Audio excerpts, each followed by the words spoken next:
हम ज़्यादातर रोटी, पराठा या फिर ब्रेड के लिए ऐसे टिश्यू पेपर यूज़ करते हैं या तो फिर हम ऐसे कपड़ा यूज़ करते हैं, जो कि ज़्यादातर टिश्यू पेपर वेस्ट हो जाता है डेली का और कपड़ा बार बार धोने में जाना पड़ता है।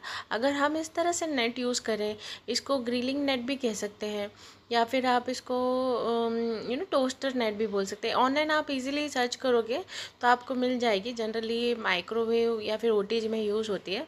इस तरह की नेट आप नेट प्लेट बोल सकते हैं इसको। आप जब यूज़ करोगे तो आप नोट करोगे कि देखो इसमें यहाँ पे गैप होता है। तो बेसिकली ये नेट थोड़ा ऊंचाई पे होता है, जिस वजह से क्या होता है जब हम इसको प्लेट में या कैसरोल में रखते हैं तो इसमें नेट के और जो भी बर्तन आप यूज़ कर रहे हैं उसके बेस के बीच में गैप होता है। तो अगर हम इसमें इसके ऊपर कुछ भी गर्म सामान रखते हैं, जैसे रोटी, पराठा, ब्रेड हुआ, तो वो नीचे अगर उसका कुछ पानी निकलता है, मॉइस्चर निकलता है, तो वो नीचे बैठ जाता है, जिससे हमारी पराठा या रोटी सौखी नहीं होती है। उसको हम सिंपली ढक के रख सकते हैं, जो भी मॉइस्चर रहेगा वो नीचे ठहर जाएगा उसमें। इस तरह से हमारी रोटी, पराठा मॉइस्चर लगने से बच जाता है।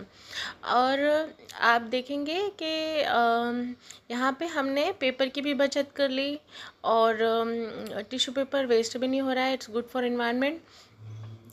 और साथ ही साथ हमने जो कपड़ा है उसको भी बार बार धोने से बच जाएंगे। आपने कभी नोट किया होगा, हम कपड़ा जब यूज़ करते हैं इस तरह से रखने के लिए, तो होता क्या है कि उसमें से वन टाइम यूज़ के बाद ही स्मेल आने लगती है। तो कुछ लोग होते हैं उसको रिपीट यूज़ कर सकते हैं, बट फॉर मी मैं नहीं कर पाती हूँ। मुझे एवरी टाइम उसको फिर धोना पड़ता है। उसको साबुन से वॉश करना, धोना, सुखाना, इसका एक अलग ही स्ट्रेस बिल्डअप होता है। तो आजकल मैं इस तरह की नेट की प्लेट यूज़ कर रही हूँ, जो एक गैप क्रिएट कर देती है। जो मेन कंटेनर है जैसे कैसरोल या प्लेट और जो नेट है उसके बीच में, तो हमारा पराठा रोटी सोकी नहीं होता है बेसिकली, और ज़्यादा टाइम चलता भी है। उसमें से स्मेल भी नहीं आता है लाइक जैसे टिश्यू पेपर और कपड़े में से आता है। तो this is more a better option मेरे ख्याल से, instead of using tissue paper और कपड़ा।